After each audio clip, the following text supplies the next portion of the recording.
All right. Well, thanks everyone for joining us.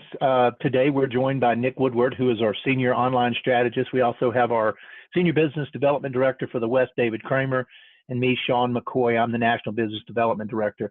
The name of my firm is Federal Employee Benefits Advocates. We are an educational firm based in Parker, Colorado. I've been working with federal employees now since about 2009. And as of May of this year, I would have been in and around the financial services industry for over 30 years.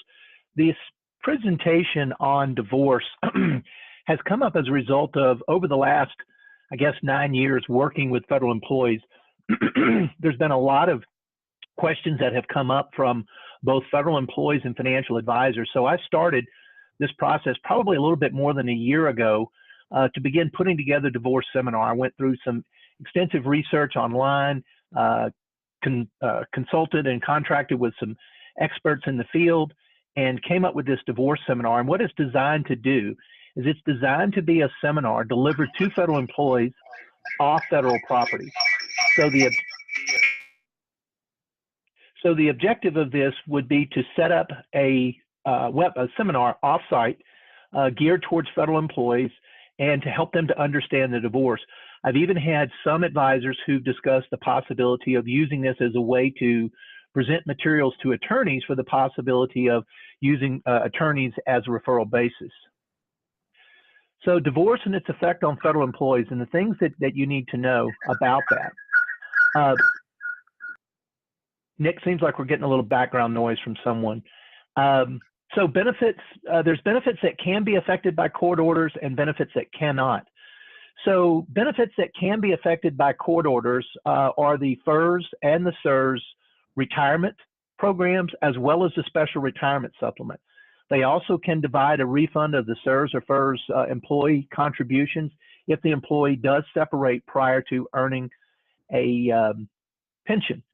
They can also provide a survivor annuity upon the death of an employee or retiree. They can also permit a former spouse to be covered under the FEHB, the Federal Employees Health Insurance Benefit Program. They also can require an employee to cover his or her children under the FEHB. Now, this court order would bind the parties, not OPM. So the onus on this would be for the employee to make sure that the coverage is available for their children. It can also require a federal employee to assign his or her federal employee group life insurance to a former spouse and or children. They can also require a former employee to name his or her former spouse or children as the beneficiaries.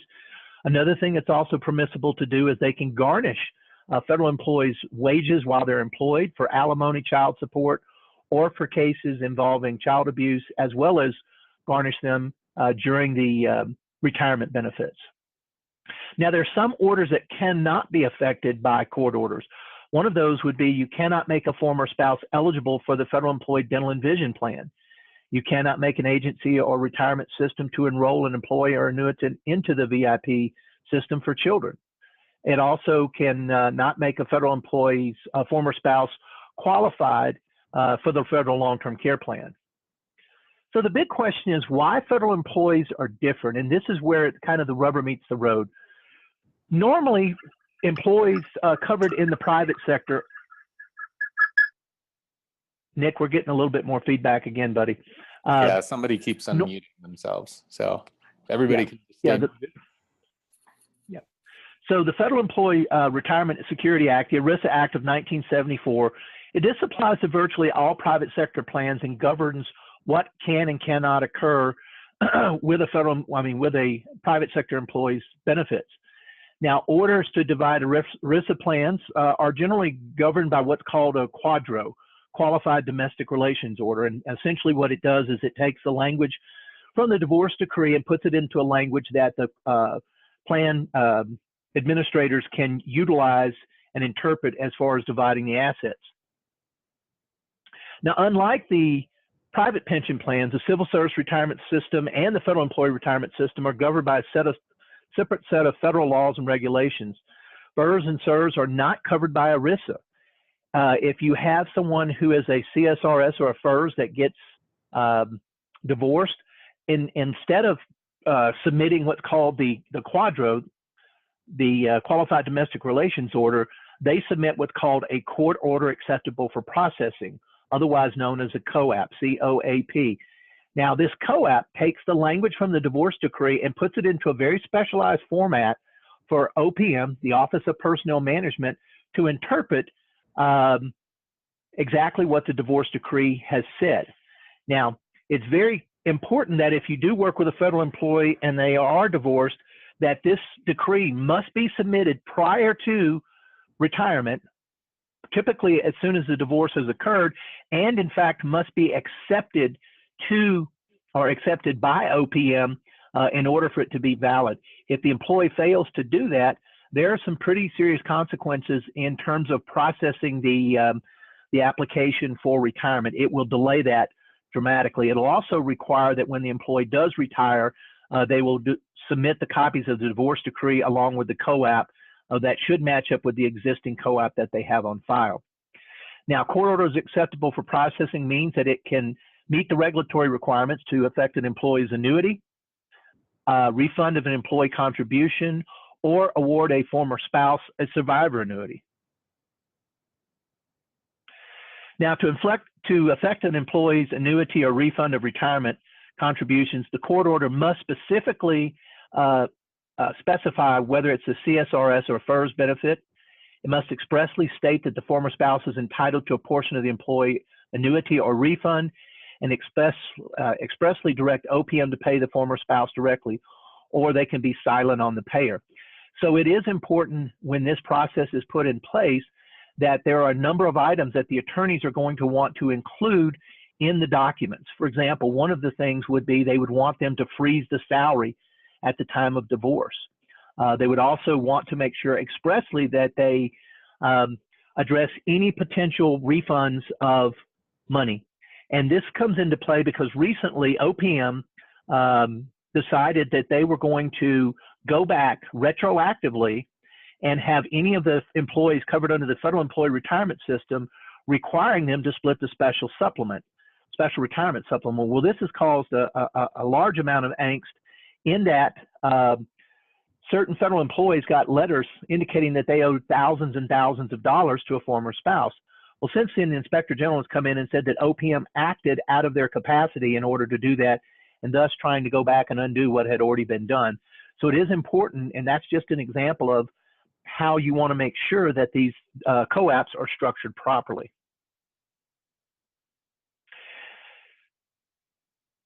So when it comes to working with federal employees in divorce, they need your assistance, and there's really several areas where they're going to need your assistance. The first is choosing the pension alternative or a pension max option for the survivor.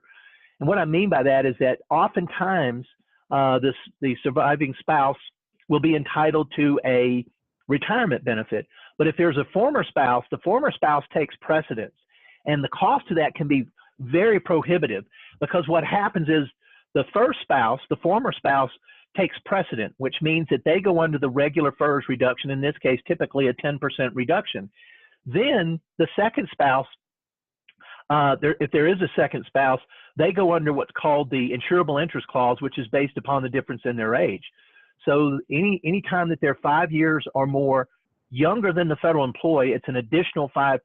So just them being just the same age would mean that they would have a 10 for the first spouse and a 10 for the second spouse, meaning that they would already take a 20% decrease in their pension. So one of the alternatives would be to potentially offer a life insurance as a solution to the former spouse, and probably in the case being a permanent form of insurance that would build cash value.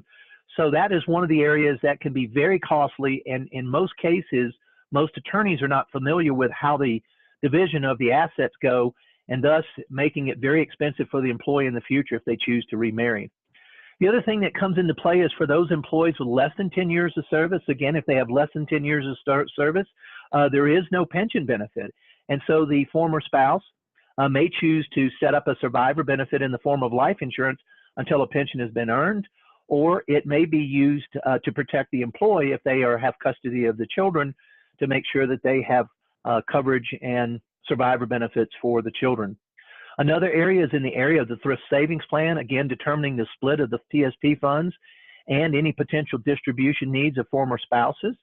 This also may allow you to help the federal employee to be able to allocate their assets correctly, because they may have to take additional risk given the fact that their assets in this case are going to be divided to as much as whole half of it, or maybe even more. This also may be an area where it may be more prudent to give a former spouse more assets up front in terms of the TSP than providing a pension benefit. The other area would be in the area for those individuals covered under the Civil Service Retirement Plan to help them with decisions on the voluntary contribution program. The other would be in the area of the federal employee group life insurance, evaluating their existing life insurance coverage and maybe the need if they've assigned that life insurance to a former spouse. So this may create a need if there's an assignment of the FEGLI for them to be able to have additional insurance needs to provide benefits for maybe children or other obligations, or maybe even if they have a new current spouse. The other comes in the area of the disability coverage. Again, disability for federal employees, particularly for those covered under the new system, essentially after the second year goes to a 40% reduction. And so as a result, they may need a disability plan, or they may need a life insurance policy with a living benefit rider. The final area comes in the area of long-term care insurance. And this is particularly important when you're talking about an employee who was married and now they no longer have a spouse. And that spouse may have been the one that they were planning on for support or for care if they got into a long-term situation. And if that spouse is no longer there, then they're going to need a type of long-term care insurance, or perhaps a life insurance policy with a living benefit rider. So Nick, at this point, what we want to do is we want to open up the line for any questions that the group may have before we move on to the next slide. I'm going to unmute people one by one to try to figure out, not get that feedback. But yeah, if anybody has any questions, go ahead, shout them out right in just a moment. List 8 acronyms. Oh yeah. Okay. Yeah. I'm sure. And I would bet that after doing like a number of these, it becomes like almost challenging not to use them. But I think federal employees probably know how it is too. Yeah. People that have been there a while. Okay. They know FERS and SIRS. Okay, Nick, let's go ahead and mute it. We're getting some background noise. So we'll go ahead and move on in the presentation. Yeah. So let's talk about what the actual divorce seminar covers. So The actual divorce seminar, this is from the actual seminar itself. It talks about the topics that will be covered in the seminar. So we go through the benefits that can and cannot be affected by court orders, why federal employees are different. We talk about some of the basics of CSRS and FERS pension plans to give a baseline for those employees who may or may not be familiar with how their pension plan actually works. We talk about the thrift savings plan, Social Security, and some of the things that get affected with divorce as it relates to a former employee, as well as children. It also goes into how the federal employee health benefit program works, including the dental and the vision plan, the federal employee group life insurance, long-term care, and then the program concludes with the roles and responsibility. At the end of each section, each of these sections summarizes what's called the things to consider. So these are basically points that the federal employee can talk with their attorney about, they can talk with the financial advisor about, in terms of helping to make sure that they understand how each of these work and to make sure that each of these items are addressed. So for example, under the federal employee health insurance benefit, that seems to be an area where there's a lot of misunderstanding, because essentially what happens is if a federal employee provides health insurance to a former spouse, they do not get to remain at the federal employee rate.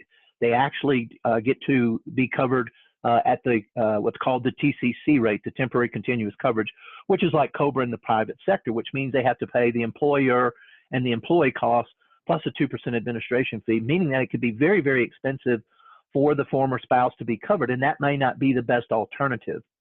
Another thing that's not widely known is that unlike ERISA plans, a former spouse cannot begin to draw benefits against the federal employee until that employee dies or retires. So if the employee continues to work, that individual would not be eligible to draw the pension.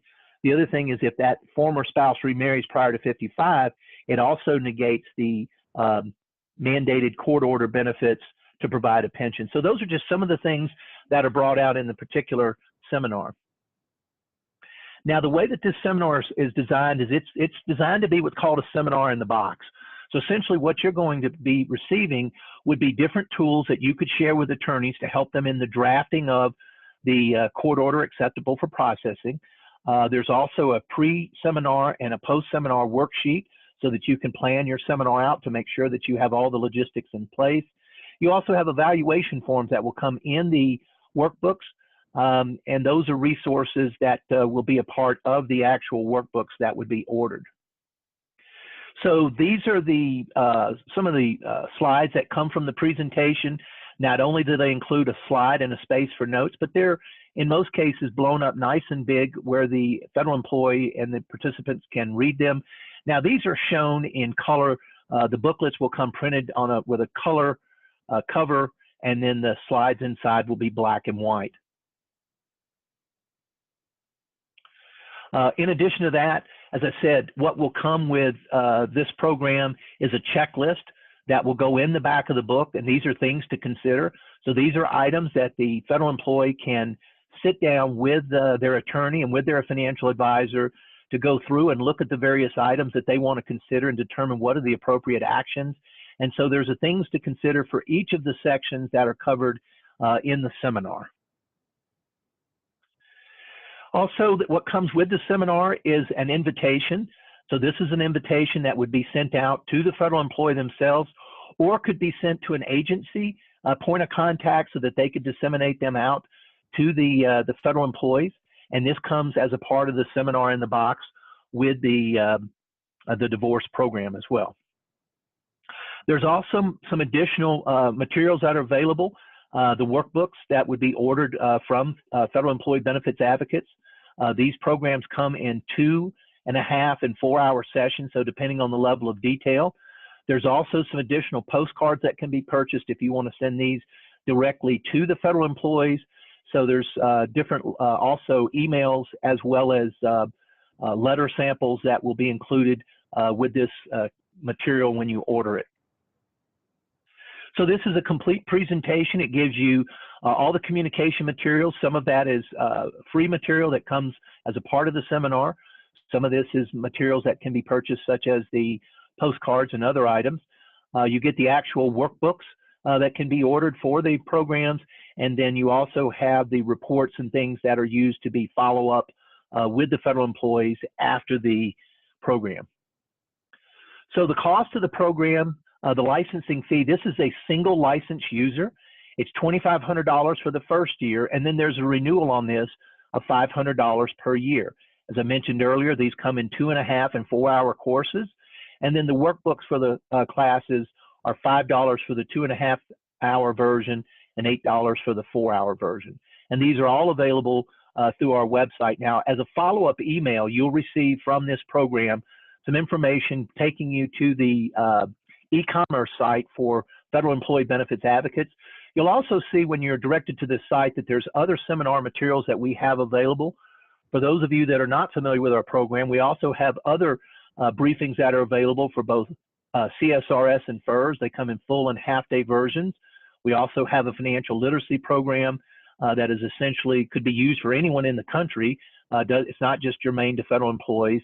And then with each of the CSRS and the FERS, there are independent modules that come as a part of that. Now, the modules are not available separately. They come when you license the material. So when you get the follow-up email that takes you to our e-commerce site, what you will see is that there are, in fact, some bundling opportunities that are available. If you decide to license more than one seminar, if you have an office and you want to have more than one person in the office licensed to use it, we can offer some discounts based upon the volume and the number of people that would be licensed. But just again, remember, this is a single license user. Anyone that participates in the seminar will have to be licensed in order to use any of these seminar materials. So at this point, Nick, let's go ahead and open it up and see what kind of questions that we might have from the group. Well, the first question, if you check out the chat, I've worked in the financial market for 25 years. Do you have products we have to sell through you, or are we buying leads? So I think that's an important thing to clarify. Right, right. And whoever submitted that question, thanks so much for submitting that. Federal Employee Benefits Advocates is an educational company. So we are not affiliated to where we take overrides on commissions from anyone. We're not in the business of trying to sell or specify specific products or services. So you're free to do business with whomever you want. In terms of providing leads, that is not something that Federal Employee Benefits Advocates does. We do have a federal employee training program called FEDED, and that program does teach you in the class how to create your own organic list for the purposes of prospecting directly to federal employees, prospecting to federal employees and agencies to do seminars off-site, and then prospecting to do directly to federal agencies in order to do the seminars on-site. So this particular program, as well as our other programs, no, we do not provide any leads for the program. We let you generate that and use it in the fashion that you deem most appropriate. Excellent. What other questions might we have? And I'm unmuting folks, trying to make sure we don't get any feedback. But almost everybody's unmuted, so go ahead if you have anything, shout it out.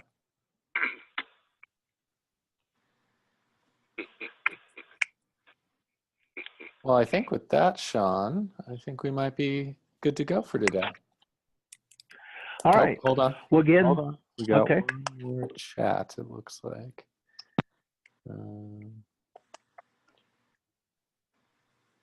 Can you, so what are your costs to the other programs? And can you talk about the ability of you all doing seminars? I don't know if you see the chats. Sean. Hold on, let me see if I can. Yeah, that's what I'm about to look to see if I can see what the chats are. Okay. All right. Okay, all right. So the cost of the other programs. So the other programs that I have available, they start at $2,500 for both the CSRS and the FERS programs. They are single license users, and if you bundle them, there's discounts that start at about 30%, depending on the number of the programs that you purchase. There's another question that says, can you talk about the ability of you all doing seminars, as in you guys doing seminars for us? Yes, one of the services that we have available is that we can be contracted to come in and deliver seminars. But as I mentioned earlier, we're not in the business of setting up seminars for individuals. What we are in the business of is providing either the seminar material for you to deliver it, or as I mentioned just a moment ago, you can contract with us to come in and deliver the seminar. So if you have additional questions about those other programs or about using our services to come in and deliver seminars, please feel free to follow up with me. We'll send out an email that'll have my contact information on it. Also, if you are in the West, you may be contacted as a follow-up from David Kramer, who is also on this call. David is based in Tucson, Arizona, and he just joined the team at the beginning of this year, and we're excited about the progress that David's made, but he'll be handling our presence in the West, and hopefully in the near term, we'll be having someone else available in both the eastern part of the country as well as the central part of the country. Any additional questions from the group before we sign off?